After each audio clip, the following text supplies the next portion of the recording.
Yay. Is it better? Yep. You did it. Fixed it. Sweet. Fixed it.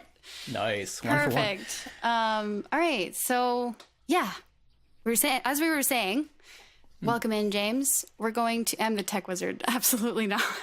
Absolutely not. Okay. Yeah, we're just going to sort of, I guess, wing it and see what the heck happens. But I'm really stoked to have you on and to do this. Yeah. So thank you. Oh, cool. I'm stoked to be here. Well, I'm just in my garage studio, but I'm stoked to be here with you guys. Cool. Yeah, let's start. Can you see the session? Yeah, you can see the session here, right? So yeah. I don't know where you wanted to start. Like last stream, you talked briefly about how we started the song, how we wrote the song, like the inception of it. And it's such a cool story. And I know you mentioned the Ace thing, and that is a very true story that happened. And so I love that. I know you already told this, but I just want to go over it again because I feel like it's like the best part. Yeah, it is the best part. The best part of this song. The origin is the story. Yeah. And so Em and I were chatting. This was like years ago. Not that it took years to complete the song, but like we started the idea of it like years ago. And yeah, we were talking about Ace Ventura. Sorry, I'm going to try to keep up with the chat, but I love this. All right. But it started with literally, we were like quoting Ace Ventura back and forth, and it was really funny. And then it started to get like, okay, this character really resonates with us, right? Like there's obviously like a comedic element to it, but why does it resonate? Because the character has so much depth to it. It's like, there's a dude who will do anything for the things that he loves, right? So strong on the exterior, but so delicate and fragile on the inside. And it makes for such a really tasteful character, right? I feel like it's something I can definitely like relate to. A lot of people can relate to. And so we wanted to put that in a song. And so Ace is the fool, right? Like, I don't know if you want to like elaborate or add to any of this, but basically this is where it like came from. Like we were just talking about this character and how deep it is, and how, dude, this dude will do anything. Will sacrifice himself to the detriment of himself. He'll try to save these animals, and all it takes is one animal like slipping through his fingers to like exile himself, right? So really this character is really kind of like fragile, and but at the same time has such a deep kind of like moral compass, and so that's what makes him, that's what what brought up the question, like, is he a fool for doing that, for feeling so deeply, and being willing to do anything for the things that he believes in. And so that's where it came from. That's where basically the idea of the fool started. And this was years ago, before we had lyrics or anything. I don't know if you want to add to that. So you sent those texts and you were like, hey, I think this is like a good idea for a song. And I was like, oh, I never would have thought of that. It's a really good call. And then from there, we went from the concept to, I think James actually wrote a song, but it ended up being like a different song. But and then I came back and wrote just the chorus of what this song is now. But I left it at that for the longest time. Like I didn't know what the verses would be for a really long time. So I wrote the acoustic version, and then I think I made some sort of like really, really tiny rough demo, and then I sent that to you, and you built like a really dope demo over it. And then it sat there for like a long time, like a year, I think. Right. And, and then after that, like while we were working on this EP, just like last year, we kind of revisited it, and I was like, I should definitely finish this song and figure out what the heck else I need to say. But yeah, I think it's a really powerful, like archetype that we're tapping into, because I think everybody has that, or hopefully everybody has something like that within them that wants to do good and wants to, contribute in a meaningful way. And in a world that's so chaotic and messed up and complicated, it's like, it's hard. It's hard to do that, you know, but, and to like put yourself out there and show that you want to do that. Cause that makes you maybe foolish to think that you can have that kind of, or make that kind of a change or make that kind of an impact. Right. But it's like, that's kind of what it takes in order to like do the things that actually help, you know, it takes that kind of bravery.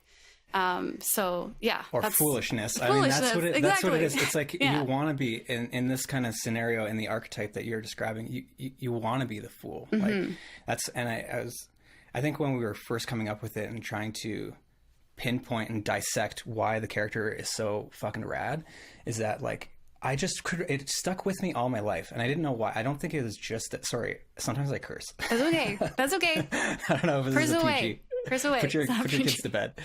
But I was trying to like think about why this character kind of resonates with me all my life, because I carried it with me. Like, and it's not just the comedic timing. It's not just like the act, like Jim Carrey's the actor's comedic timing. It's that there's a depth there to the character. It's a real emotion that it brings out.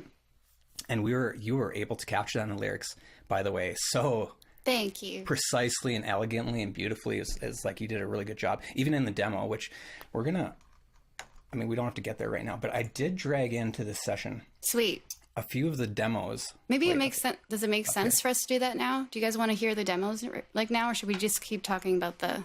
Yeah, of course. Maybe it makes sense. If they've never heard the demos. It's like organically coming up, so I feel like it makes. Yeah, totally. Sense. I'm just gonna play.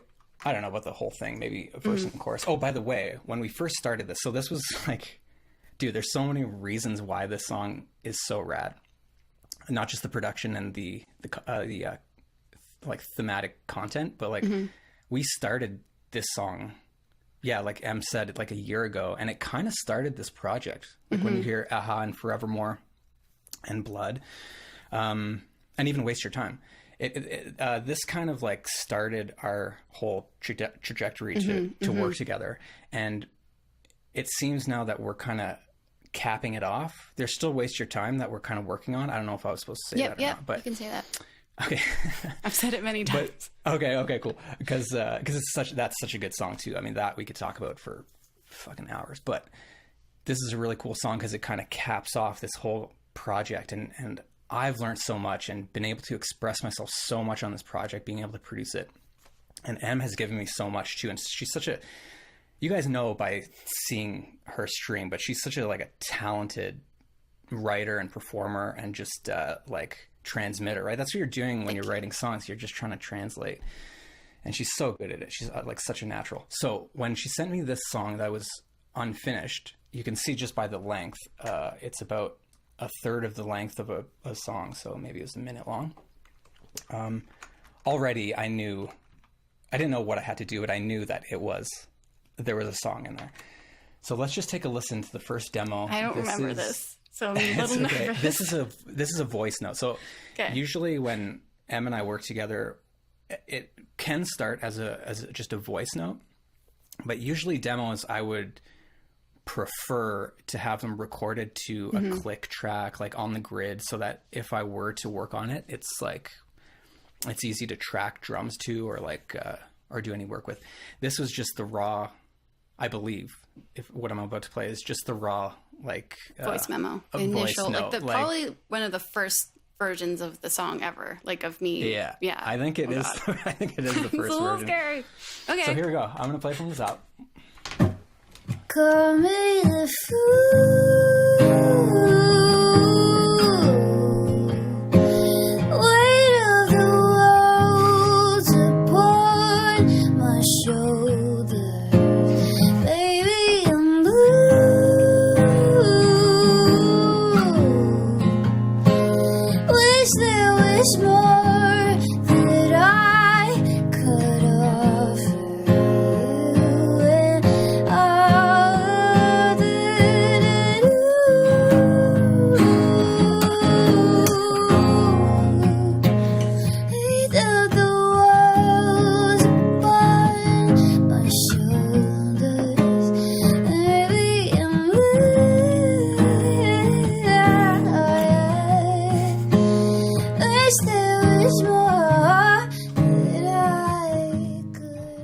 Oh, so beautiful. Like the weight of the world on my shoulder. So I think we had that. Like we had the hook, and geez, I knew there was something there. Cool. I don't know what you get. I don't know if that's exciting for you guys. That's how it starts, really, is a bunch of mumbly stuff. Yeah. I'm not sure what it is. I just know that it feels good, and there's something there to figure out, you know? Yeah. And there's a lot of different ways to songwrite, and there's a lot of different a lot of different ways to songwrite. People just songwrite differently, and so that is actually very coherent of a demo. like, and I mean that as a compliment. Like that was really exciting to get. I'm always excited when I get demos all the time, but especially when I get demos from M, because they're always I'm still learning a lot. I'm still learning a lot from her. That I'll just be completely honest with you about that. But when I get demos, they're always very cohesive already. So I already have an idea, even if there's only one verse, one chorus. Okay, I know it has to be finished and arranged, but I know there's something there. Let's go on to the next one, because this is, I think, the one that really... Is this the demo that I had sent you? This is the demo that you made. Okay. So like I was talking about before, I'd prefer to have demos sent that are on the grid. So I think M had recorded, this one is going to be M on guitar, M's vocals, obviously, and then a drum loop that she just tucked underneath it. So just to give it like a little bit of a beat, a little bit of like a flavor of the rhythm. Yeah, a little bit of a vibe, even though it wasn't going to be like final. But here we go. I'm going to play this one right now. Call me the fool. You can start to hear where the song comes from. World's upon my shoulders, making me blue.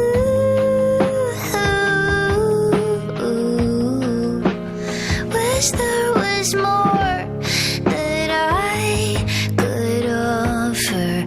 Bleed for all that's left to lose. Oh yeah, weight of the world's upon my shoulders, making me blue. Oh yeah, wish there was more that I could offer. Okay, so yeah, My super voice cool. sounds so different. That was like, what, 2021? Like 2022? I don't know. It was a while I'm ago. bad with time, but Yeah. Probably I'd have to really check. long time ago. But you could see where where we came from here. Yeah. That is such a brilliant demo to be sent as a producer, because I think there is, in a multiverse, there's a world where that is the final version, and that M just produced the song herself. I'm very grateful and super lucky that I was Definitely able to not. Yeah. expand on it a little bit. But No, yeah, you I brought feel like that so is- much to it. So the next version, let's play them the next version, okay? And then we can talk about that. this version, I forget what I loaded in exactly. I think based on the file length here, it's still only a third of a song, half a song.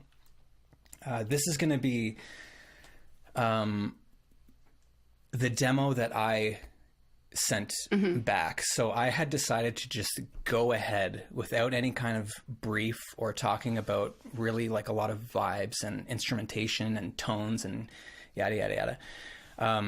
I just kind of went ahead and made a demo and sent it to her. And so what you're about to hear is kind of getting closer to the final version. And then the final version is basically Em and I splitting the difference between what you're about to hear and what you just heard. So let's take a look at that if you want to. Yeah, let's do it. Okay. Call me the fool.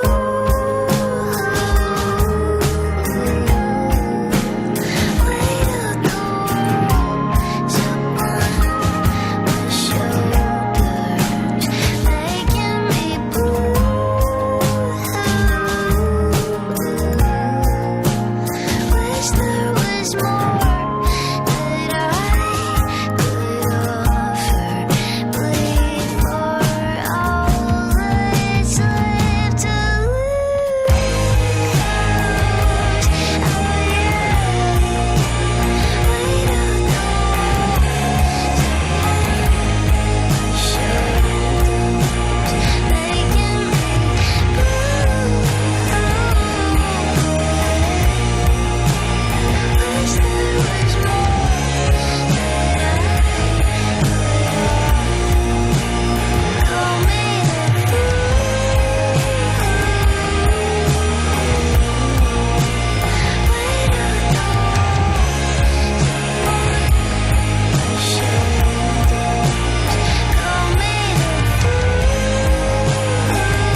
McLeod. Okay, that's what he brings to the table. It goes from tiny little bedroom. Oh, I didn't think of the.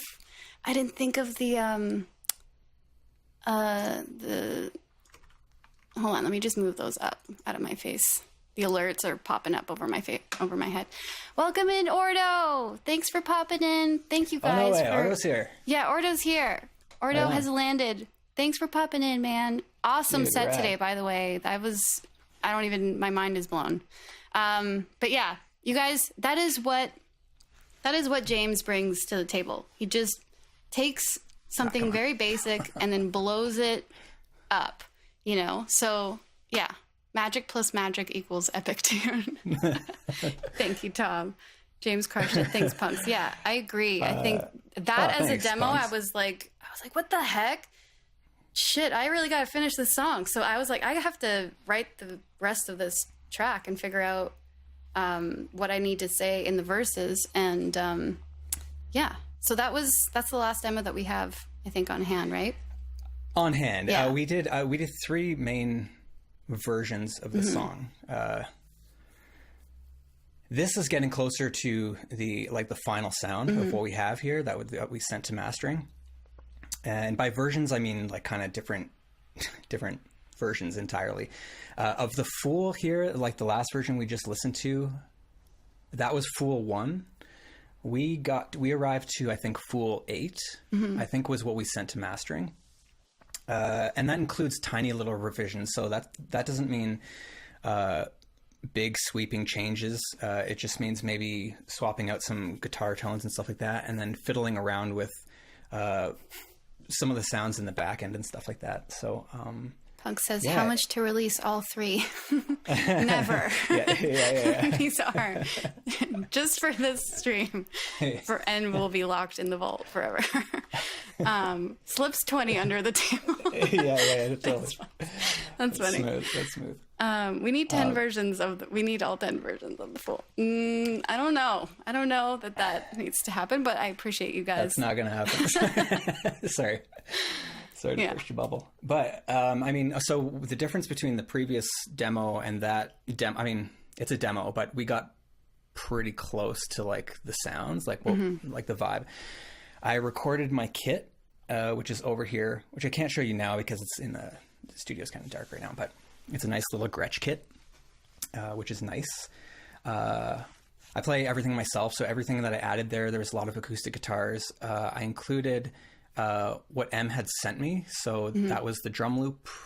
M's guitar, I think, is in like every song, so it's not like I'm just like replaying and kind of like fucking with her guitar. Like she's playing in her songs. She's playing in the Fool. You can see right here, there's guitar. One of the buses here is just the guitar, M's guitars. I guess I have a few more guitars there, but yeah, there's the drums was the big one. The bass guitar really adds something when you add the drums too, and then additional guitars. That weird kind of, let me just go through here. That strange guitar that sounds like it could be a synth is just my guitar going through, you can't see it because we have a funny filter on here. It's just going through my SP404, which is a sampler I use a lot. I've used it a lot live. I use it to sequence things. I use it to make my instrumental lo-fi beats as La Flamme. I use it as an effects processor. I use it on every song. Not to this degree, but this kind of wonkiness is... My bad. This wonkiness is just my guitar.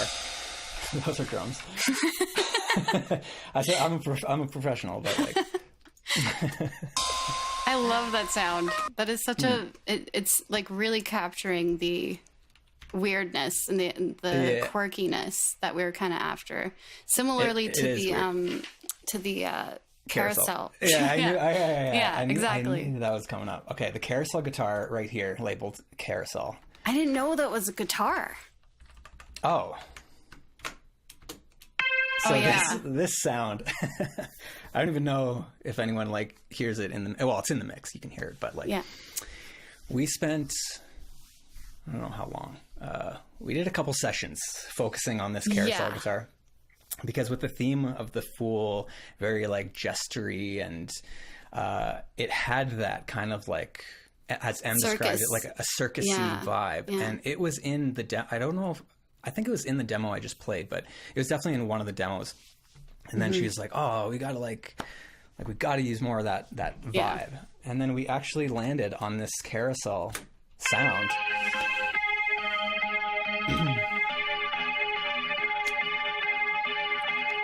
Can you play it And it's- with the full track too? Can you? Like, Yeah, of course, man, of course. Sweet. All that's left to lose.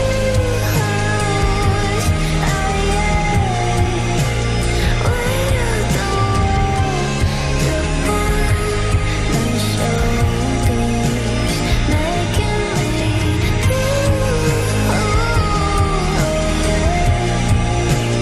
wish there was more that I could offer. Call me the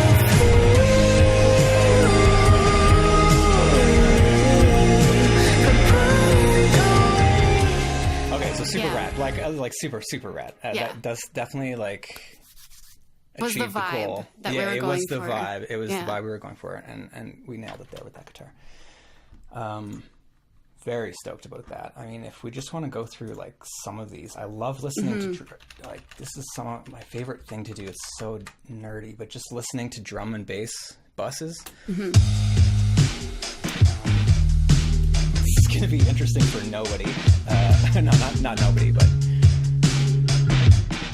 Can you show us what's happening in in the drum loop? So you have, you have the live kit, and then you have yeah, there's like a bunch of samples in there, and yeah, that's of true. cool Okay, things so happening. everything, the whole drum bus is a few things going on here down here. There's the drum loop, which is actually, so one of the versions that we did of this song was, I tried to replay and reproduce the loop that was in the demo that M had sent me that I played for you guys. Remember that, M? yeah, Like we had like a different version entirely, and then we had just like, I think we sat with it for a few weeks, and it was cool and everything, but we reverted back to just referencing the demo again, because it just I kept pulling it back to the demo, and I like was it like, just felt right. And, I hope, and we were I trying hope I'm to, not going to drive you nuts by like saying, "Hey, the demo's better. The demo's better." We It's were like trying- the worst thing to say to someone, but Well- the demo was so dope, and then it just had this explosive energy, and we just had to find our way back to that energy. I don't know, and we did, and then some, right? So yeah. yeah, I mean, I'm glad we had the wherewithal to just realize what felt right, because Right. in music, that's a big thing in all art forms. If you're an artist, you struggle with this. Just because you have the tools, it doesn't mean you need to use it. So we found that going backwards was actually going forwards. When we went back to the demo, everything opened up again. So yeah, this loop, which we did kind of cut and adjust a little bit more, so it's a little bit cool. And we also did I think we did some additional filter stuff. is that the one that I had initially in my original demo? Yeah. Yeah, it is. It is. And then we have the kit. So the kit is playing. So the way we kind of split the difference, I guess, we had the loop doing most of the heavy lifting, and then additional elements from the kit that are more like subdued and filtered, just to reinforce some of the things like the kick, that snare. The overheads are really nice to have a nice live hi-hat sound, because I didn't think it required like it to feel electronic. I still wanted to feel like it's coming from a room, and that it's like a folk song, even though it leans in kind of an electronic direction. Yeah, whatever. But the kit in the chorus is really cool. Were these MIDI drums or plugins? So they were live. Those were live drums, right? That you're playing.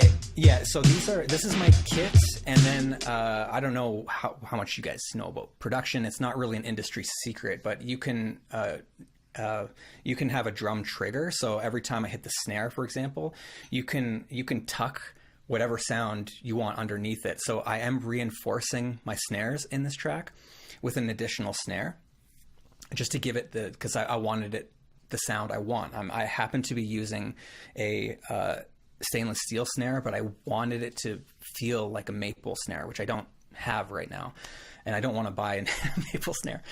But that's one way to kind of get around that I knew I wanted like a deeper, woody sounding snare. So I do have snares tucked underneath. Cool.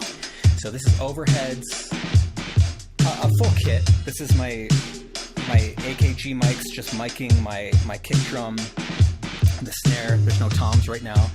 And then a really nice Mojave mic that I'm using right now for my overheads. Just mono, nothing crazy. I'm not tracking. How many mics for the drum kit? Sorry, I didn't mean to interrupt you. There's just questions that are getting pinned. Sorry for the geeky question. Six microphones. Well, geeky questions are welcome. We are geeks here Let's tonight. geek out, man. Dude, are you kidding me? That's why I'm here. Yeah. Sorry, Thanks, guys. Sorry if I'm missing comments, but pinning it is a really good move. Yeah. Keep asking. I'll try to get to them. 6 mics in total. And hi, Sickness. Hi, guys. If I'm missing you, sorry. Go ahead. No. I'm done. 6 is the answer. 6. Okay, cool. Yeah. Not in a fancy room. Not like just in this room. I'm not doing anything groundbreaking here. I want to feel real, and I mean, I am editing my drums if I open this up. And so how do you get that really dope sounding reverb on what is it? Is it, I don't know, every so often I was hearing like a really cool we actually did that one session. I don't know if you remember, we were mixing together and you felt the snare. So I'm actually adding a little bit of room reverb to one of the snare triggers. Okay. So it's just adding a little bit of space in there. It's dope. It sounds really good. A little bit of space. And I also separated some of the things like the percussions, which are the shakers and the tambourines, and then the cymbals, which I also always reinforce and just tuck in there. Whatever I can do to kind of like reinforce sounds, I'll do that. Sometimes I'll do that with bass too. I didn't do it in this track, but sometimes if a bass guitar is a little bit lacking, I'll play it on keys and tuck a little sub bass in there. Like, these are maybe things people aren't aware of, but they're not really industry secrets. Like everyone's doing this. In fact, I feel like a lot of people are doing it with a heavier hand than I'm doing it. So I'm not drum replacing. I'm just drum tucking. I don't know. That's not the reinforcing. That's not the real. Yeah, reinforcing. Cool. Yeah. And then M's guitars are so beautiful on this friggin' track, dude. I really enjoy them. It's just such good playing, really nice to work with. It's something that I don't have to think about, and it just they fit right away. I didn't have to treat them too, because Em knows tone. I don't know if you guys know, but she's a really good engineer on her own. When she sends me vocals, no, you're just being thank you. That's really kind. Like, whatever. When she sends me vocals, like, there's always two, as an engineer and a whatever producer, whatever. It's a dream to get files from M, because she'll send them dry and she'll send them processed with like a little bit of reverb, a little bit of compression. And then I have the option to kind of pick whichever one I want, whichever I think works. I think every song is different, and I forget. I honestly forget this track right here that is blank says The Fool Wet. So honestly, this song, I think I used the wet vocal. What M sent me was like with compression on it. So I may have went in there and did some fuckery, but I basically used the file that the wet file that she sent me. And then there's my guitars. This is mostly guitar 1. It's from the demo. Yo, M is an engineer. I don't know how else to like put that to you. No, this one is. Look at the session. Just look at what's happening right now. You know what I mean? It's like barely anything happening right now.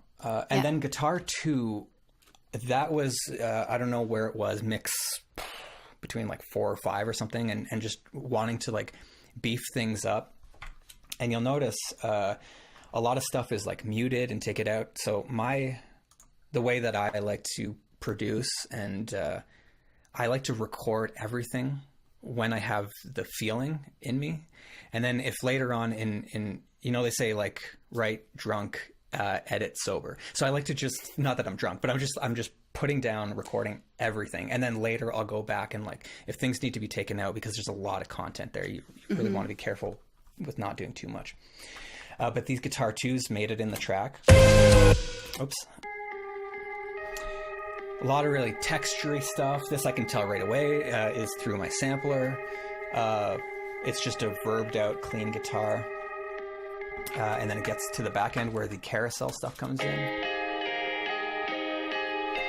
And this is the kind of stuff that I love personally. Like you can't necessarily pick it out when you're here. You can't pick it out in the mix, but like it's like a feeling. Like you might get like a taste of it. Yeah. Sorry.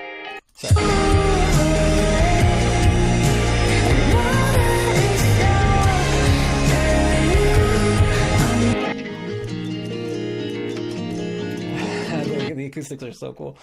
That's a whole other thing to talk about. All the acoustics. Yeah. Like I really like tracking acoustic guitars. I play a lot of guitar. I don't know if that's obvious, but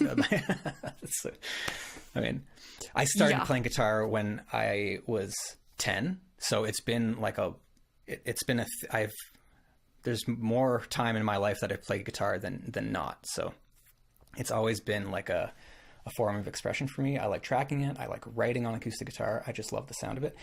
This is a really cool riff. Usually I don't do this, but this is like a counter melody that I wrote on acoustic guitar, and then I just doubled it with like a really soft pad, and you can like hear it in the song. You can. I love when those guitars come in. Those genius. Just for reference, the chord, the progression is like.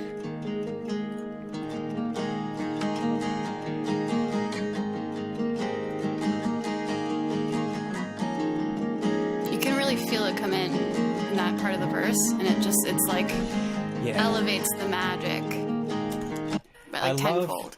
It really does. I love counter melodies. Again, dorky. Nobody cares. But it's like when you have something and you find something that bounces off the vocal or the lead instrument that isn't taking away from it. It's like magic. Mm-hmm. And same thing with rhythms and polyrhythms. Like there can be little things hidden in there that just give it, ooh, was that a groove? And then like the melody, like, ooh, like, am I hearing that note? You are hearing that note. Okay. Keys. There's actually not, I scaled way back on the keys, in this track. You are nerds. Okay, cool. Y'all are nerds. There's almost no keys going on. I think I had this track like littered with synths and stuff. There we go. In the previous versions, yeah, that's right. In the previous versions, I think there was way more than it required. And thankfully, again, like I can never say enough about like how talented Em is. But one of the things she brings to the table too is her ears. Like she'll hear things that even I don't. So it's really nice to work with somebody like that. That is really just like paying attention and can articulate like what she's hearing and what's wrong with it. It's really nice to work with someone who can create so many different worlds so easily that I can just say, oh, can you like shift this a little bit and like do this a little differently? And then he's just like, yep, boom, boom, boom, boom, boom. And then it's just an entirely different, beautiful world. So. Oh, well, thank you. Yeah, I feel like this was like effortless, dude, to be honest. And you can just see on the screen, there's a lot of elements. There's a lot of things to juggle. And to get it to sit nicely and sound clean and not jumbled up and kind of like fucky to the ears. Like there's an art to it, and then there's the pianos. We arrived at the bottom here. There's nothing going on. I actually really like Em's piano that you can see in the background. Wait, which direction am I? Back there. Not that way. Squeaky chair. Yep.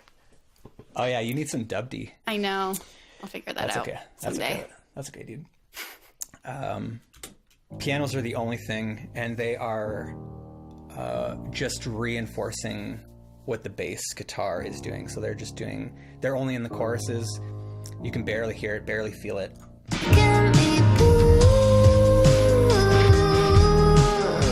Ooh, what's happening? Did we talk about vocals yet too? Should we go into that we too? were saving best for last. Oh, saving best for last. Cool. Yeah, dude. So we've been through drums, we've been through guitars briefly, and Bass is pretty. I mean, there's not a whole lot going on. There's basses.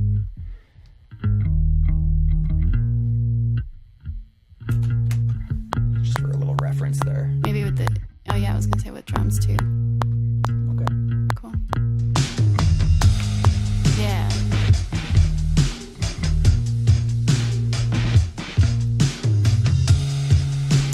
Okay. I mean, straight up, like nothing crazy going on there. I'm just recording with my Fender jazz bass. It's just going right into my UAD, and I'm using an Ampeg. Excuse me.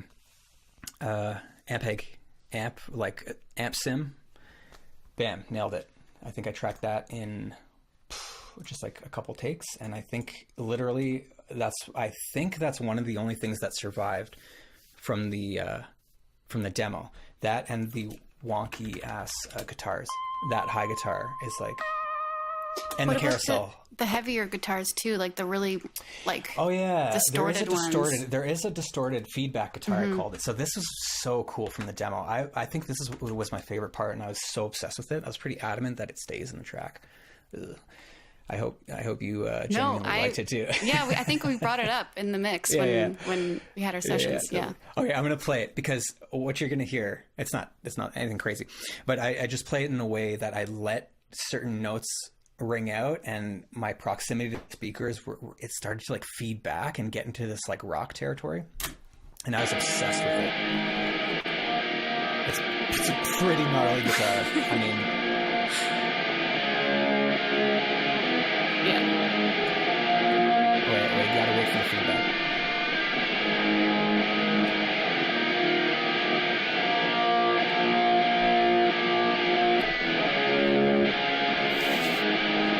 No, this I understand. That's okay.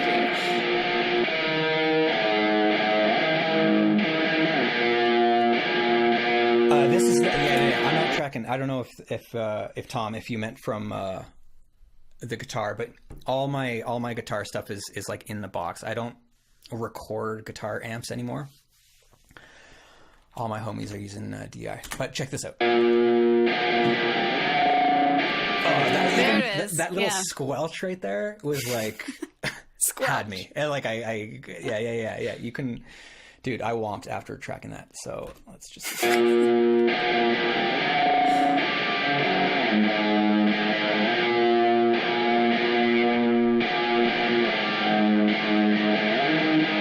It's so fun. Can you play it with the whole track Hell yeah, dude. to get the full feel of it? Yeah. I'll solo it then, and then I'll bring it in. Okay. Wait a second. Alright, cool. That's what I thought.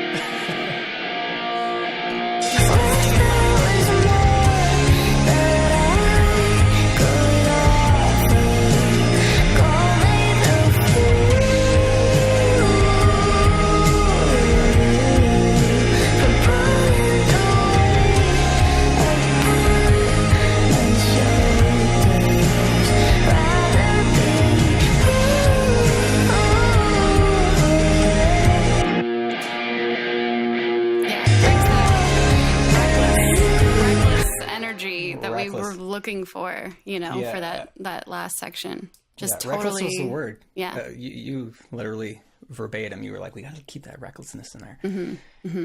And that's why I also panned it, because I didn't want it to, feel like, you know, get into like any kind of like post-hardcore heavy territory, but it's a really cool tone. So just panning it makes it more like it's a little bit more of a texture than like a lead part. If that makes sense. The layering is just magic, really. If you told me that was in the mix, I would have never believed you. But in the end, it sounds amazing. Yeah. Yeah. cool, right? I'm rad. glad you Yeah, guys cool. are liking this and finding this interesting, because it's like, yeah. Yeah. I could sit here and talk about this forever, because to me, this is like how the song came to be. And you hear the final version, but like there's so much that went into building that energy and to capture it, you know, so it's really cool to kind of like, get to hear James like break it down and show that to us. I feel like there's a lot more happening everywhere, but There is. Yeah. it's just like a little like tidbit of it. Yeah. Have you used other instruments for percussion other than drum kits? I really like my wooden tambourine. That sounds really lame. But I really like tracking it, and I like what a tambourine adds to a track. I also have a lot of shakers and stuff. I used to play a lot of hand drums, like djembes, and I used to do like drum circles for work. This was like really, really long time ago, before I even went to school for this stuff. But yeah, I like drumming. I like percussive elements when they fit. I'm not just going to go ahead and add a conga in this track, you know. Although maybe no, but you know, I feel like I've been around the sounds enough that if there's a spot missing like emotionally in a track, I feel like I can kind of get close to what it requires to fill it. I do like drum kits though, because they are the conqueror. I do like drum kits though, because they're literally multiple instruments in one. I mean, the drum kit is like an ecosystem of sounds. It's and it's hard to track. Not hard, but like, I don't know. There's a lot of things to consider, and there's a lot of bleed that happens between the microphones. The player and the playing has a lot to do with it too. So I'm not a fantastic drummer, but I really know rhythm, and I think I know dynamics. So I can get away with playing on a track like this. Drummer. No. You're gonna gas me up. I'm gonna gas you up. Okay. Yeah. Oh, that's what this is. Okay, cool. We're at the pumps, gassing up. Yeah. No, but I do like drumming. I like percussive instruments for sure. Cowbell. I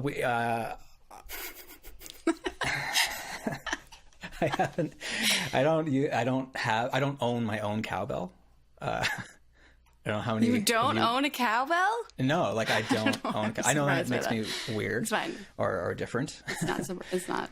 But I'm just a little different, I guess. We haven't reached that level of musicianship yet. Okay, don't judge us, you guys. We'll get there. We will get to cowbell soon. Yeah. I haven't got to cowbell. I haven't got to banjo yet. The chat chat is disciplining us, and they're going, stop saying no, both of you. You two just spend the whole time trying to pretend you're not that talented when you're both insanely good. Thank you, John. This is blasphemy. Okay, hey, what's your about snack? the cowbell. What snack are you eating right now? Snack of the day? I don't know. I was just going to do the caramel puffs. Oh, caramel look at puffs. that bag. Look, that's so cool. That's so artisan. Can I get a zoom in? Oh, I guess it's pretty zoomed in. I got to put my wait. Is that zoomed in? Nuts.com. I thought that was something else. I have organic roasted salted peanuts. I think these are fantastic. James has a snack of the day too, you guys. I eat them. I already started. I clearly started. You started the bag. already? Oh, okay. Yeah. Not today though. Not just now. You mean in general? No, not just now. No. Okay. I keep these around. I need them. Caramel for months. No, Tom. I'm actually a third of the way. I'm like 2/3 of the way done. I think this bag, which is kind of scary because it's just basically like sugar. Anyway, You can taste the organic. nice. That's a much healthier option. I think that makes a lot more sense. Amazingly, she's eating these snacks faster than normal. Well, yeah, somehow. Sugar doesn't take me very long to snack on. Instead of leaving a granola bar on her desk for a month. That is not true. That has never happened. Anyway, okay. What else were we going to go over? I think we still I don't know. sort of wanted to go over vocals too, right? Because there's a lot of cool I forgot there's vocals. like reverbs and things you added. Also, I wanted to also go over the intro because you had like a way longer cool intro. I did have a way longer and it was intro. sick. It was really good. I think it's all here. So Sweet. Wait. I could be... No. Okay. I will just unmute it and play you guys, I guess, what the full intro used to be for one of the mixes. I forget if that's cool. Resampling.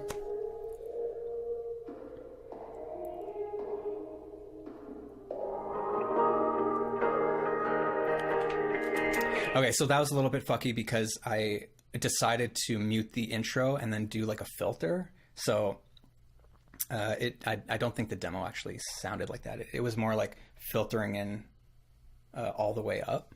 Mm-hmm. But that's just basically resample, like taking M's vocals from further ahead in the track. I like doing that kind of stuff. I'd rather create the melodies and tones using like foreshadowing than like replaying that melody on a keyboard or something like that.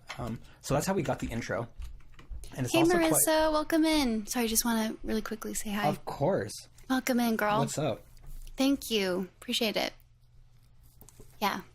Sorry. Didn't mean to interrupt you with the intro talk. Yeah. So it like kind of faded in before. It had like a different type of sound, but... Yeah, it had faded in all the way from the beginning. And then there's these little analog plays. Oh, okay. These were little... Right. filtered in drums that are nowhere else in the track. It just gave it a little bit of a rhythm.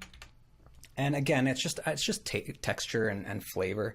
I just wanted to, open the song with a little flavor instead of like jumping right into the drum beat. So the intro sounds like this, obviously.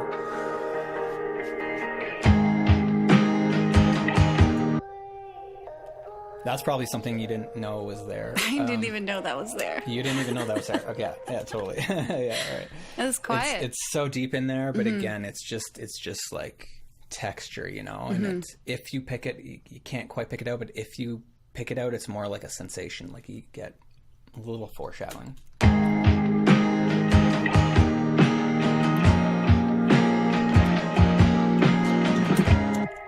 Cool.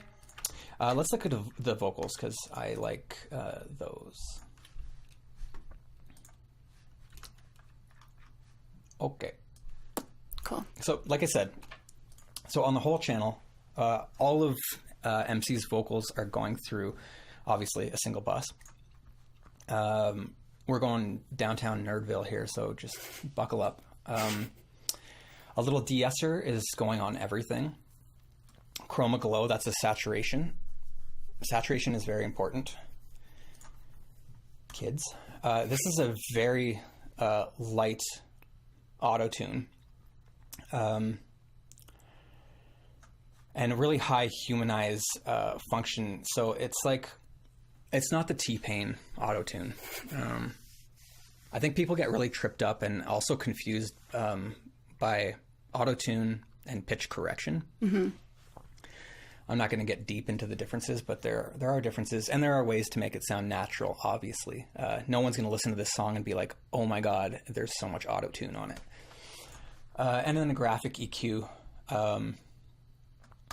just to EQ some of the entire bus.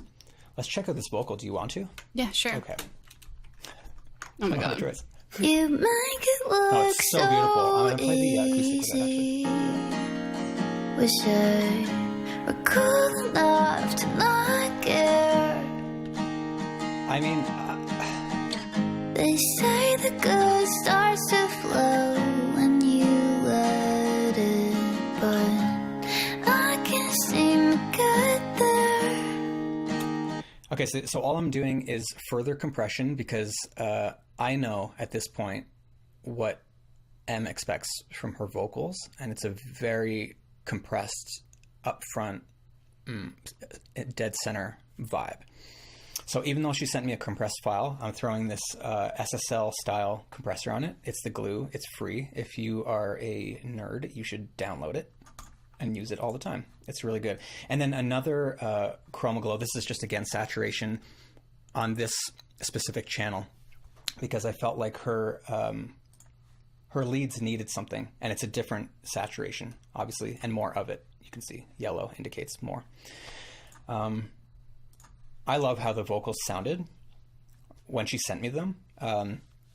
We haven't had a chance to, I'm used to, as a producer, like being in the room tracking with somebody, but we're on the opposite ends of a very large country. So we needed to send things back and forth. I was really happy with these vocals.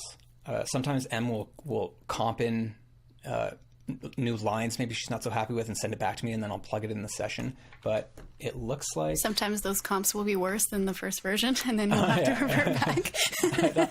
not worse, just different. And yeah, you can see here are the two lead channels for the verses. I only separate them because of subtle volume differences, because the track gets progressively a tiny bit louder. Here's oh my bad, just give me a second here. This is Melodyne. This is what I mean by vocal pitch correction that isn't auto-tune. So again, I don't know what you're aware of, and I didn't tune. I'm not tuning the entire track. You can see I'm tuning, like, this was one line, and then further down in the track there was literally like whatever 5 syllables. So it's not like a lot needs to be tuned. She's an incredible vocalist. I don't need to tell you that. Thank you. I'll just shut up and say thanks now. Okay, cool. I don't want chat to come for me. That's good. Get at me. Yes, T-Pain, one of our first raids. Yeah, that's true. T-Pain. Yeah. The eye roll we saw. Strawberry, don't call me out. Don't call me out. I can seem to get there. This is the verses have their own reverb, and we spent, I think, a lot of time dialing this in. Yeah. Valhalla is a very good reverb, trust me. OTT is something that I think I introduced to Em. It's a very hectic compressor. Excuse me. It's multiband, and it's also upward and downward compression. So it's if you can push it and get it to sound super fucked. So I didn't use it in this case on any leads, but I did use it on the reverb for the verses. The drop, it just I set this filter because sometimes you don't want, just like a vocal, you want to EQ out some of the nastiness. Well, you want to do that to a reverb too. That made a huge difference. I remember when we did that. Mm-hmm. Like in a room, you would learn this in nerd school, but if you send audio, because we're working in the box digitally, if you send a track to a reverb, it will give you the full spectrum of reverb from 20 hertz to 20,000. Mm-hmm. Well, that doesn't happen in real life. And if you're talking in a room, if you go into a church and hear the reverb in a cathedral, you're not actually getting 20 to 20,000. Real life cuts it out for you, but we're working in the box, so you got to manually go in and cut some of that harshness out. I'm also cutting some of the lows because, for that reason, it's boxy. So those are all the verse things.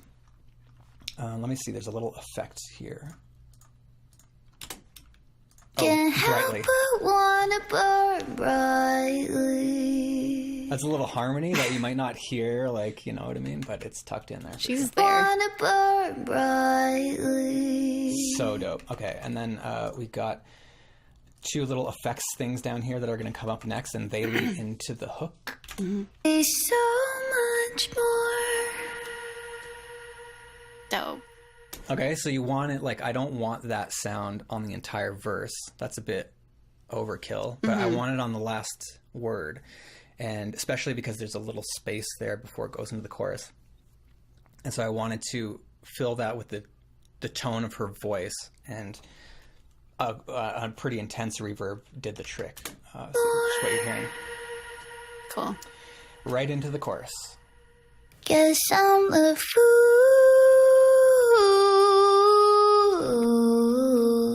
for putting the weight upon. Oh, yeah. Okay, yeah. I forgot about that. Totally. Okay, so these are really cool. These little delays that are in the background, we did spend a lot of, I don't know what about a lot of time, but we spent some time making sure these sat right, which ones we included, like how they felt with the overall vibe of everything. It's all about vibe, man. It's about vibe and emotion. Dialing in the vibes. Yeah, it's not about technical shit at all. Did you make a lot of automation on reverb during the whole song? Says Tom. Did I? Let's see. It looks like no. You just had them for specific words. Like he dialed them in for specific moments, I think. Yeah, I mean, there's different ways to do it. So you could automate, let's say, the tail end of a track and the reverb springs out. I like having more control. It's a little bit more CPU heavy. Actually, we were talking about this yesterday, but I feel more comfortable because I'm using kind of like a workhorse computer just to straight up make another channel for the effects and the things that I like. For me, it's the way I work. I like seeing things better. If there's like, because when you automate, it's like hidden in a different screen in the background. There is automation going on. I mean, you can see in the track there is automation happening, but I just find there's a little bit more control. Yeah. Let's do the chorus again with these delays because they're so cool. And I want to get the acoustic guitar in there just for reference. Guess I'm a fool for putting the weight upon my shoulders, making me blue.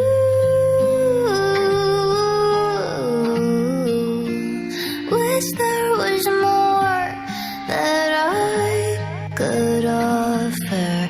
Bleed for all that's lost. Oh, I want. And again, that effect came back.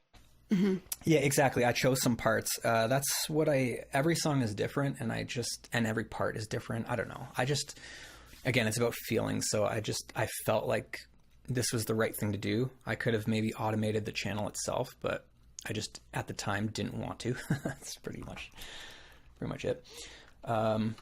What else? There's verse 2, which is treated the same way, except it looks like there's a melodyne on there. So I probably tuned 1 or 2 words, and it looks cut at the end. So M probably sent me a few things to cut in. There's another chorus that comes up. It looks the same, and then the end chorus is very, very cool. Bigger reverbs and stuff there too, right? Like. There is bigger reverbs. There's a whole channel that's just the reverb for the end part. So let's listen to it. Offer, bleed for all that's left to lose. Oh yeah, weight of the world upon my shoulders, making me blue. Oh yeah, wish there was more that I could offer. Call me the fool for putting the weight upon my shoulders. Rather be blue.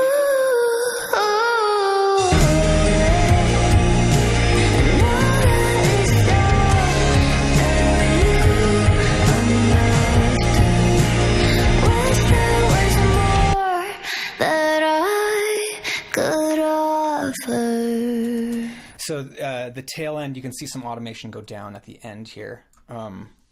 We're drying everything up because the dynamics are going way down. And because everything is pulling out, we also automated the volume a little bit of M's voice. So it just kind of naturally comes a little down, like what you would in real life. But because I'm applying so much compression, it's not real life. You kind of have to do that stuff manually. I really like the tremolo guitar, so I'm going to play that at the end. It's also nerdy. Yeah, that's a really good part. Then also there's a guitar in the second verse too that we brought back. It was like part of it was just buried. Oh yeah, let's look for it. Oh yeah. You're right. Yeah, I really like this. Oh, I fucking love this so hard. Can you play it in context so they can recognize it? Because you might miss it. Yes. Thanks. And when I lay my head down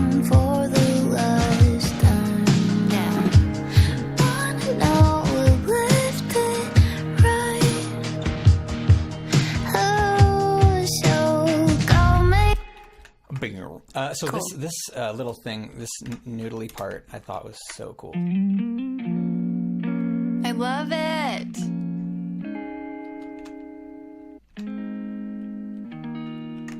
Didn't notice that one. So Cool. that's again my guitar going through my sampler. So the wonkiness, the wobble, is what you would call it if you're talking about like tape settings and vinyl and stuff like that. It's like a degradation of tape. It doesn't happen in digital, but you can get that vibe. People use it in lo-fi. I use it in lo-fi a lot. But that's that sound. There's an in and out of tuneness happening in that guitar, and it's happening so fast. It's kind of like a tremolo, but it's not starting and stopping. It's just like it's waving in and out.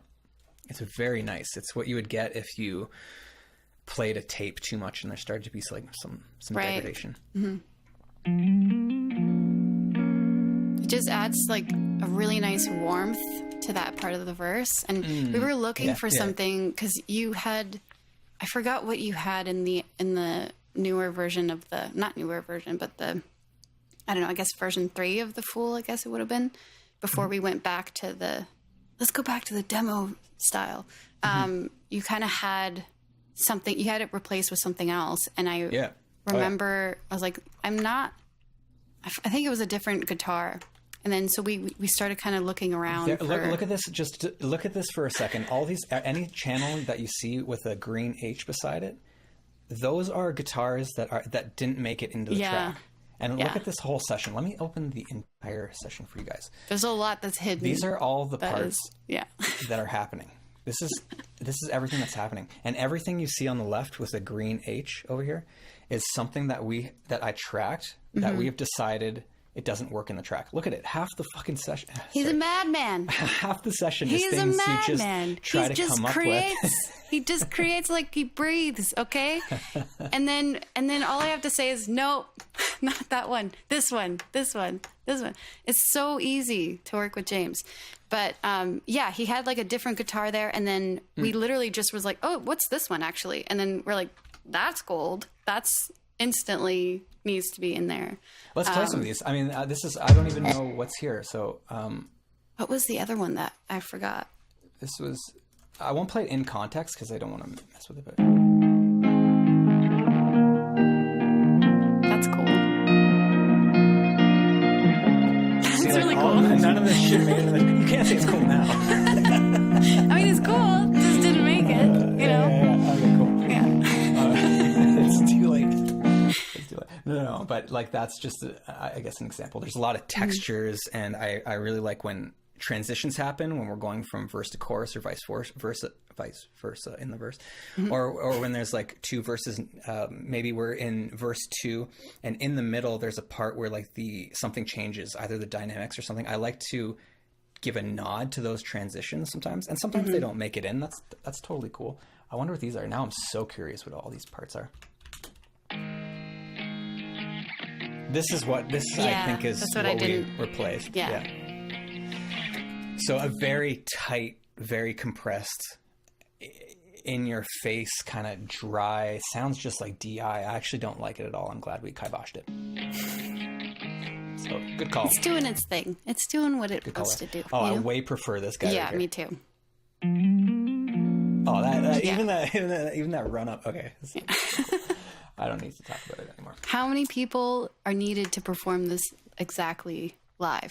Oh, just a band, dude. Like, I mean, that's the thing about records. I mean, people are always they get in the studio, they get excited, they lay down 100 tracks, and then they try to reverse engineer how to actually play this, how to play their songs. And yeah, I guess if you were gonna mimic this, you would probably want 3 guitar players. Well, M would be on guitar. I have 2 guitar stems and then an acoustic. But that's not... You don't need an acoustic live for this at all. You don't need it live.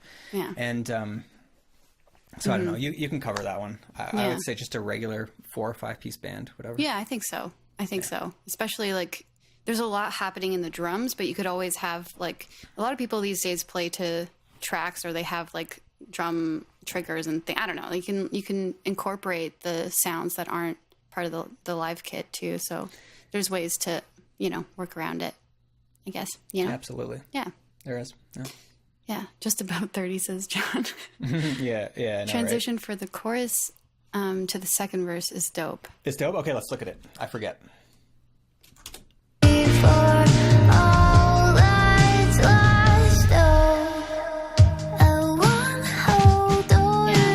Reverb that agreed. Yeah. So sick. I like the reverb. I also like the bass. What's happening in the bass there? I literally recorded just at the end of it like a bass bend, not a bass bend, but like a bass sweep down, a very human thing, like a very, like it's a thing that I would do if I was playing, and I try to keep that kind of stuff in mind when tracking. Yeah. Okay, so such a little detail, no one's going to notice that. But you feel it. You feel it. Yeah. And also that's what a bass player would do. I mean, most likely they wouldn't like, especially if you were jamming, you wouldn't just stop on the note. You're a human. You'd friggin' figure out a way to transition to the next part.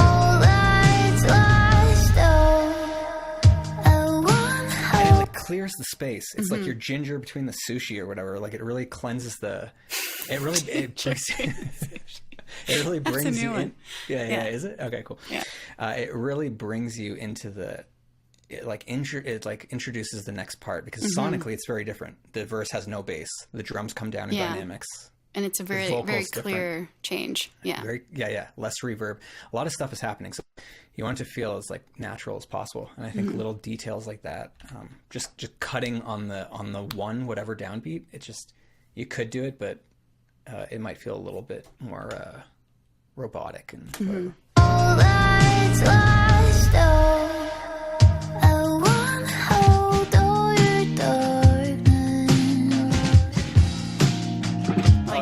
I forgot about that. I love that synth. So, okay. Is that what you were talking about? The synth? No, we should talk about the synths. I don't think we've done that yet, actually. There's literally 2 synths in the song. Okay, really? There's that one single note we just heard.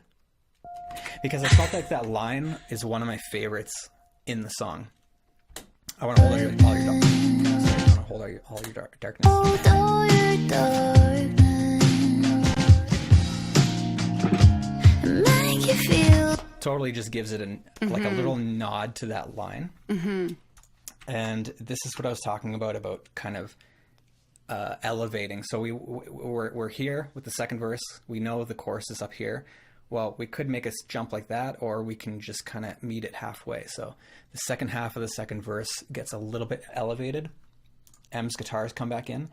I got this little pad in here. And it's just so subtle, like you can barely hear it in the mix. I'll show you. Make you feel alright. And when I lay my head down for the last time, I wanna know we're lifted right. And then we want to get up here. Oh, so call me the fool. We had another bass slide there, even though there's no bass in that verse. We hear, I think, the floor tom, I think maybe for the first time in the song. So it's like a real, like, now we're getting into the closer to the final dynamics. We're really trying to let the song grow so that it can arrive at the last part where M's vocals are all reverbed out and like the drums switch from hi-hat to ride and etc. Call me the fool.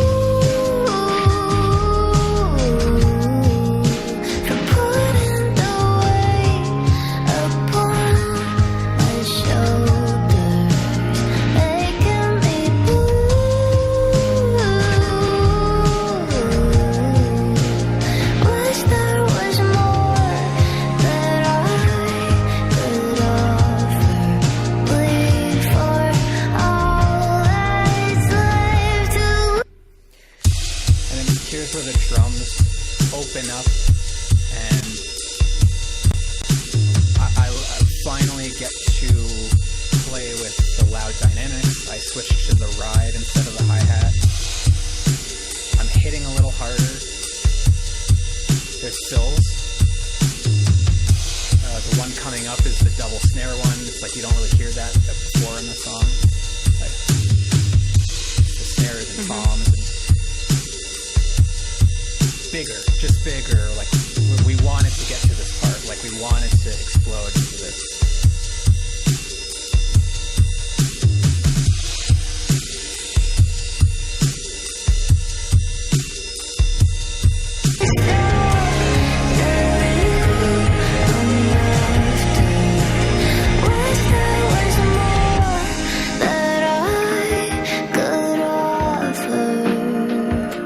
So the entire time we're trying to build naturally like you would with a band. So it's trying to build the track until we get to that part that we just played there at the end. And even then it doesn't stop. It's not like we hit it and then it's stagnant. Like there's still things in that last section of the song it has like a life of its own. So within that section, that's when the feedback guitar comes in halfway through. Even the loud part builds. So like I just really wanted to feel like real, you know what I mean? Like I think even like the EQ too, like you opened up the top end of a lot of things towards the end. Like you saved a lot of room. What reverbs it was, but like you kind of left yourself some space so that the last part would feel as big and as open and as bright too as you know it could.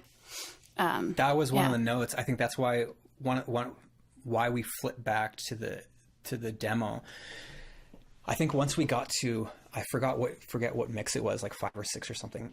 It got to a point where it was a problem because leading up to that last part, the part before it, like the second chorus, was so loud that when we got to within context, the loud part didn't get louder. Right. So it didn't hit hard. Yeah. So then, I mean, you can just start cramming things in there, but we went the other way. We started removing elements from the entire song so that it is what it is now, closer to the demo, so that when it hits, it really fucking hits. And you don't have to worry about cramming stuff into frequencies that are already occupied. It just starts to make a mess. And that's one of the problems. I mean, not problems, but that's one of the things you deal with as a producer and a creative anywhere. You run into something that doesn't work.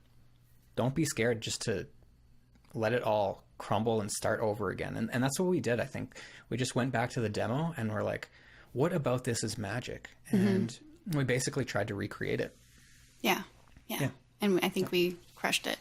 Yeah. I think that last chorus just like explodes and does exactly what we were hoping for. But yeah, there's so many little things that led us to that, though. You know, there's a lot of moves that he made in order to keep that power for the end. So it was a lot of dialing back the other sections, which is almost feels counterintuitive, but it's what it needed. Yeah, it's weirdly it takes a lot of like control and just letting go of your ego and just serving the song, because you're right, it is counterintuitive to take away elements that you worked hard to create and put in there. But really, when you start to realize it benefits the song, it ended up way stronger than the other demos that we had. Not like the first ones. I mean, like when we started to get to mix 5 and 6, it was like there's like a problem here. It's just like not hitting, and so we just went backwards a little bit. Yeah, I think the initial demo, like the first demo you made, kind of helped us. It was like a guide for us, because it was. Yeah, it helped kind of show us what it could be with that loud part, but then also how why it felt that way was because the first version of the chorus, like the first part of the chorus, was so quiet and broken down. So it was kind of like telling us what to do from the beginning. But it's awesome. And that's great because the first demo was like pure instinct. It was just, I had nothing in my head. It's just, let's just fucking go for it. And usually when you rely on instinct, it's a very good thing. What you can do as an artist is try to hone that and practice so that your instinct is good, because instinct is not always good. But if you can get good at that, then you rely on your instinct. Dude, that's pretty good. Heck yeah. Totes. Still working on it. Everybody's still working on it. You crushing Every it. artist. Yeah. Yeah. Your instinct with this track was right on the money from the first version, full one. So, yeah. Pleasure. A pleasure. Pleasure. Yeah. Yeah. Pleasure.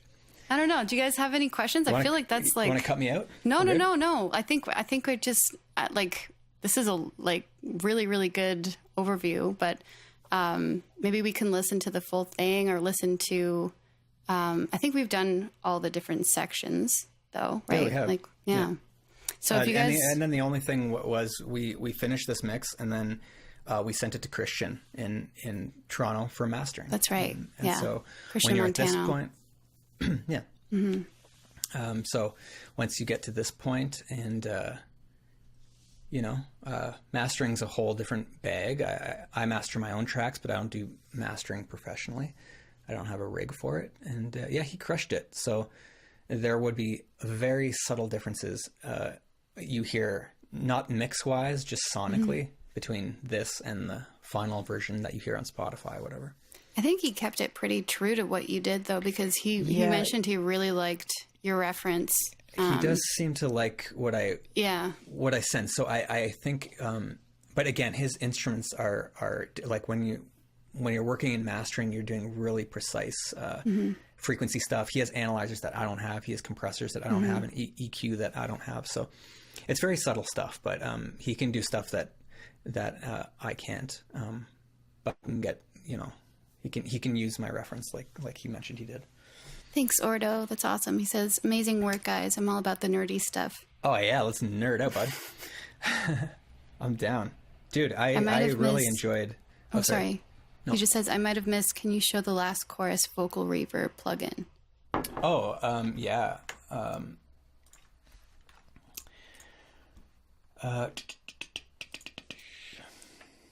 It's one of the new Logic ones. So this is one of the new reverbs that comes with Logic 11. I guess I would have just landed there accidentally. Oh, this is also a reverb bus, so I'm also using a Valhalla. Mm-hmm. I think the new Logic one, the Quantec, is short, although 3.5 seconds seems pretty long. But I know the Valhalla is, as the name suggests, it's quite super massive. So I think I would have blended the two. I usually go with Valhalla for reverb. I really, really like, I don't know if it's in this track, actually. I really enjoy the UAD.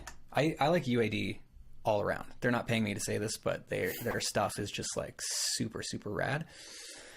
I like the True Verb. I don't know. It's got everything I would ever really want to use. Cool. I use it all the time.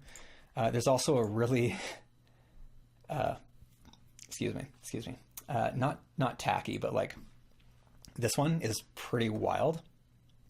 I only use it in certain situations, but the Mutant Reverb, I think it's also free. So it's cool. Nice. Don't think it's in this track, but here's the UAD one. Cool. Oh yeah, this verb is good stuff. And I always have not a problem, but like I really don't like the way that a lot of reverbs, their room tone sounds.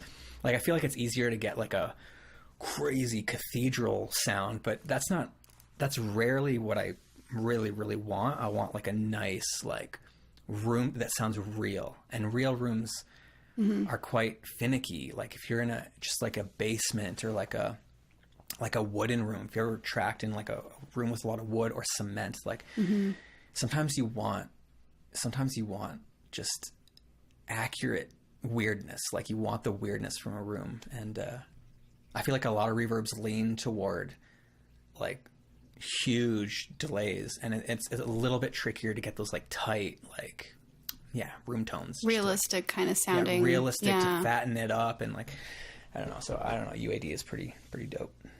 Do you like Altiverb? Too realistic. Where? No, I don't know. I don't even know what that is. Should I? I should probably know. I don't know. What's that, Tom? We should probably look it up. We'll check I it should out. probably look it up. I'll check it out after. I'm not going to Google it. Right No, now. no.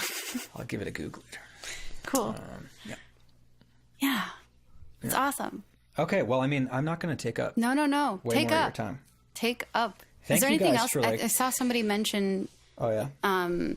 the toms Yeah. earlier. I think we kind of skipped. I don't know. Did we cover drums enough, or did we? I don't I know. don't know, man. How do you guys feel? I think... It's used a lot for film mixing. Oh, interesting. No, I don't know what that is. Oh, that's cool. Then it's probably really good because film, they do a lot of room tone type stuff.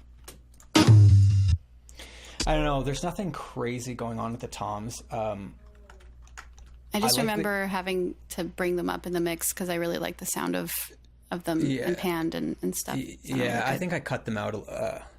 I think I cut the lows out of them, and then you were missing it, so I think we split the difference. I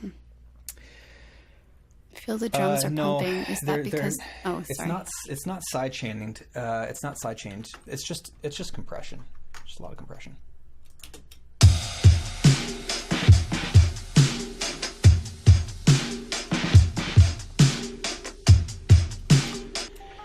Yeah, this kind of stuff I wouldn't sidechain in this type. Oh, you see, Kazrog. Oh, dude, that is the secret. You weren't supposed to say that. We're not supposed to tell people about that. This plugin is absolutely phenomenal. Oh, I guess we didn't talk about the master chain. No, either, we didn't. Which I don't know. Perfect.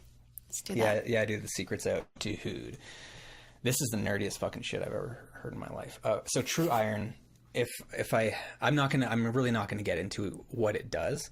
It does something very subtle.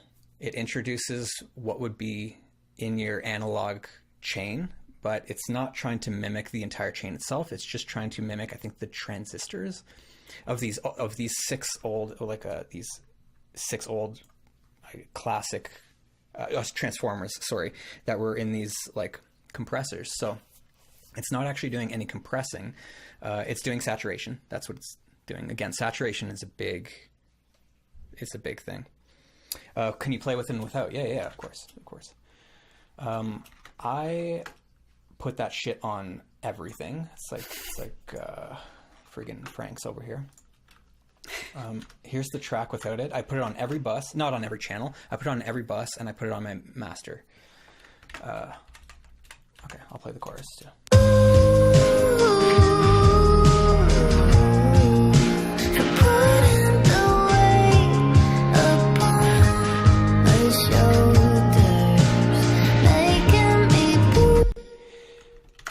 I wasn't supposed to do that.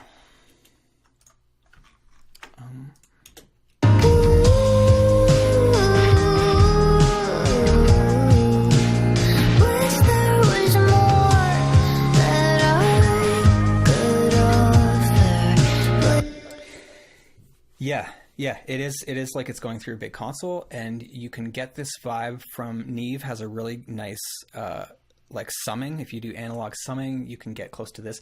What it'll really do in the end is give you a little bit, for me anyways, it gives it everything a little bit more space. So if you have a mix that feels like it's this, you just toss it on and it suddenly feels like this. So like the vocal has more space, the guitar, suddenly I feel like you can hear things better.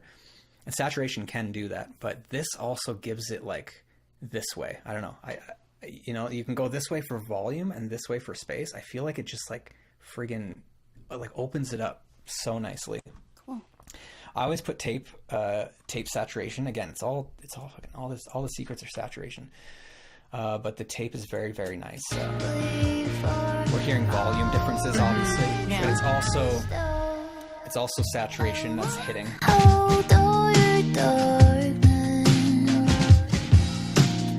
And UAD does a really good job. And if I wanted to buy a Studer, I would have to get a second mortgage or whatever. Like I'm not gonna buy a tape machine. What are you, crazy? So like UAD does a wicked job of just getting you there, man. Like I don't know, Simulating that this tape sound sounds really good.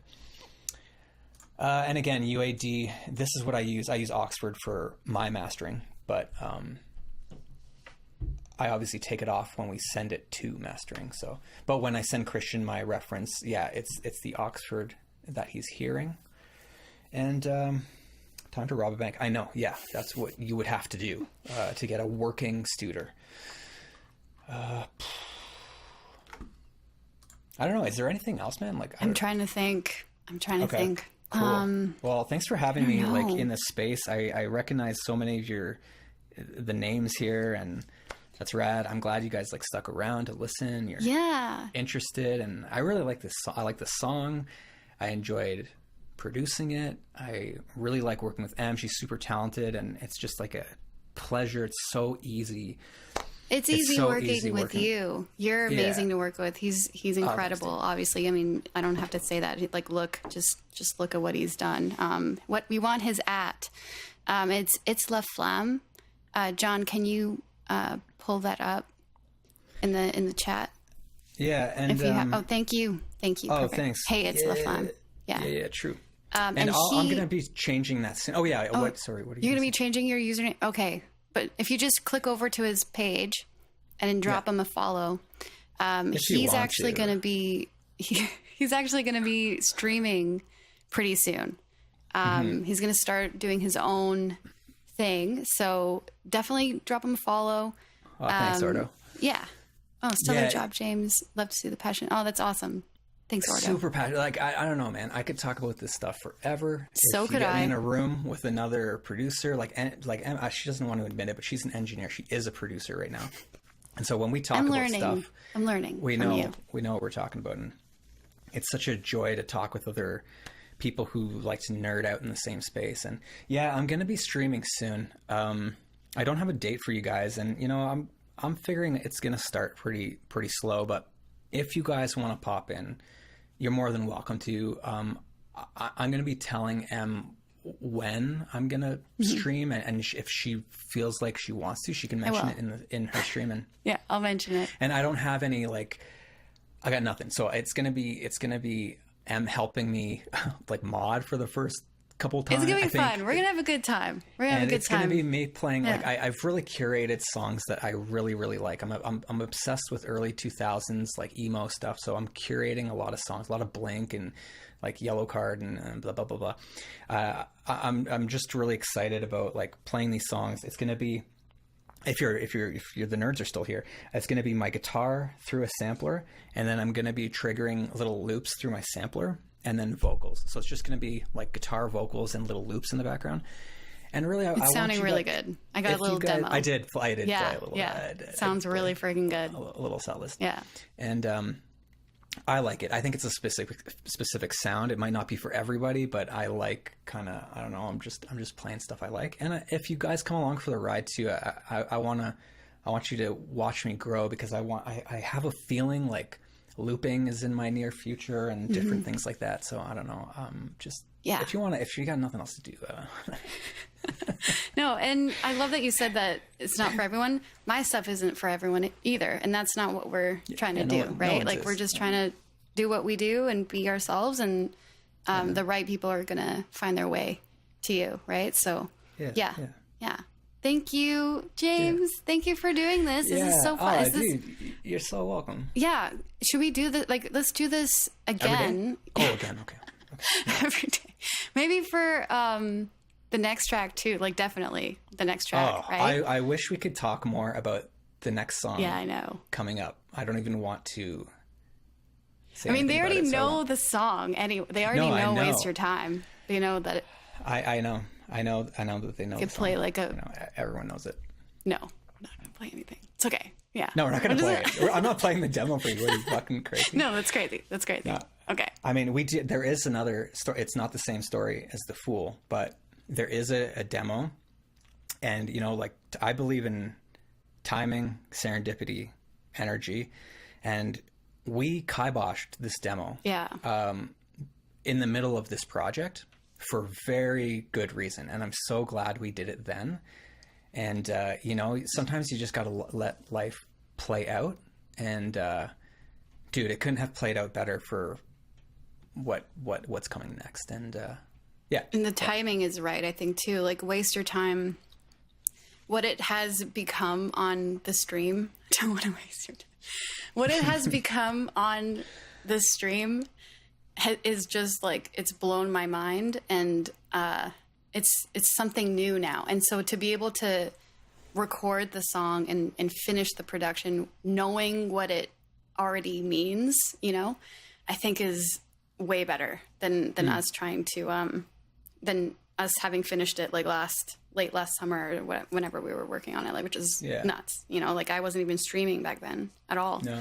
So yeah, everything, like you said, it's like it's happening for a reason, and in a exact timing, serendipitous kind of timing. So yeah, I'm stoked too. I'm so glad we didn't I'm just so glad we didn't like rush into finishing and releasing that one. I think we knew it was special. That's why we held off, and I'm so glad we followed through with that and didn't try to just force it. Like I feel like the worst thing you can do with art is just fucking force it, and like no, it's not gonna happen, man.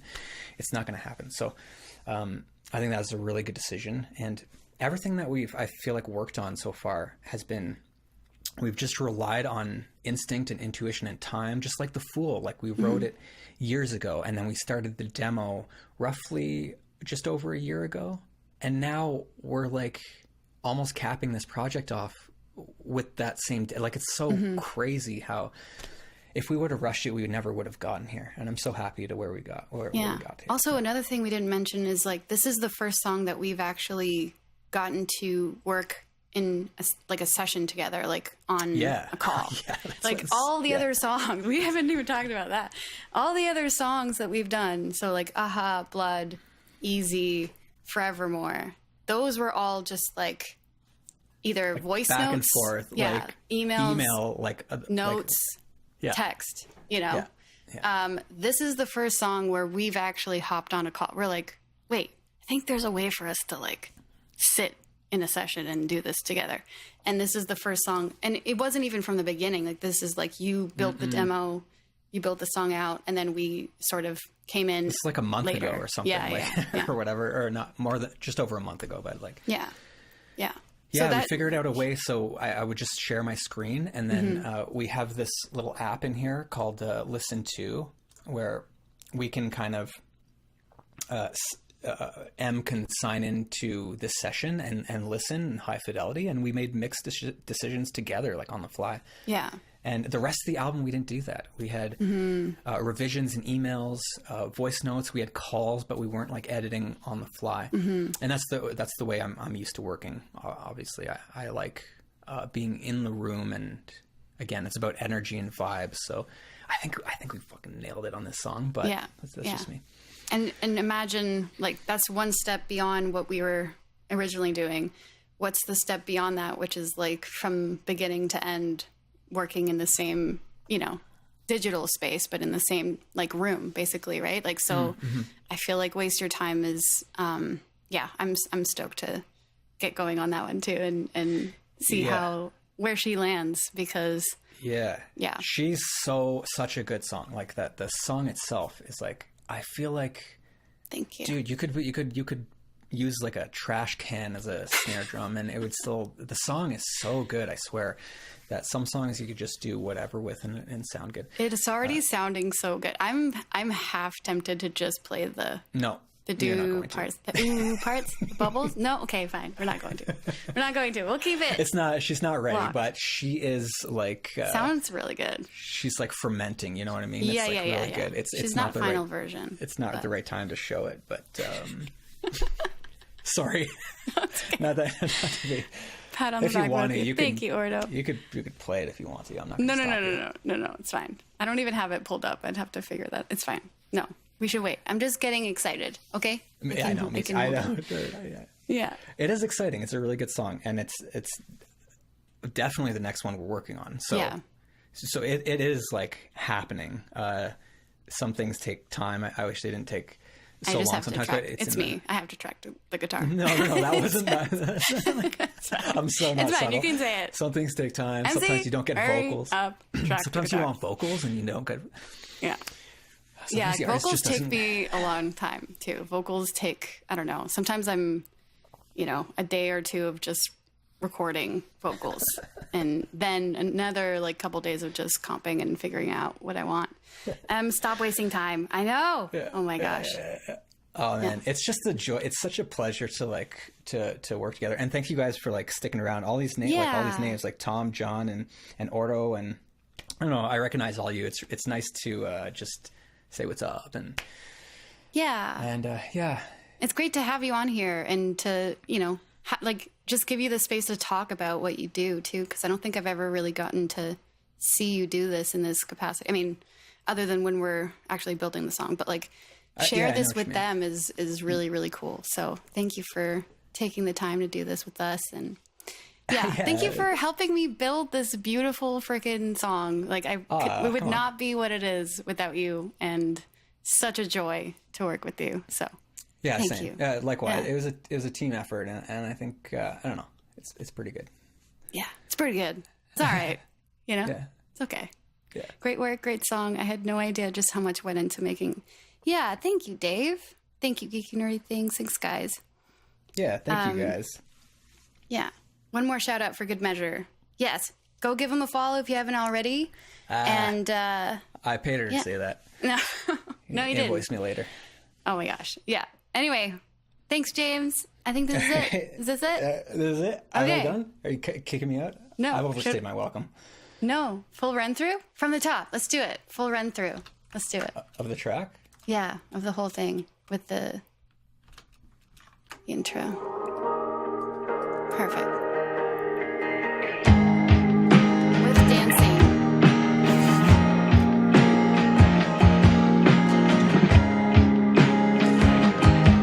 Has anyone golfed? No one's golfed. I'll take a drink. Okay. You make it look so easy. We said we're cool enough to not care. They say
Thank you so much, James. Holy crap.